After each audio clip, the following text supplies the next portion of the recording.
ঢাকার মিরপুরের মণিপুর উচ্চ বিদ্যালয় ও কলেজের বয়েজ শাখা প্রাঙ্গণে আজ এক সৌহার্দ্যপূর্ণ ইফতার অনুষ্ঠানের আয়োজন করা হয়। ১৯৬৯ থেকে ২০২৫ সাল পর্যন্ত বিভিন্ন ব্যাচের প্রাক্তন শিক্ষার্থীদের মিলন মেলায় পরিণত হয় এই আয়োজন।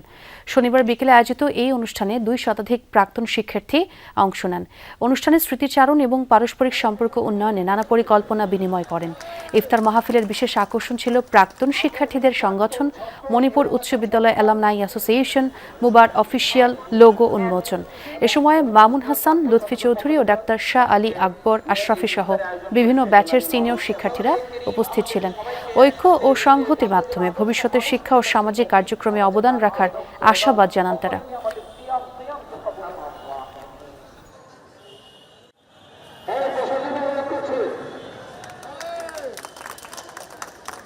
আমরা এখানে প্রাক্তন ছাত্র, এই এলাকার সন্তান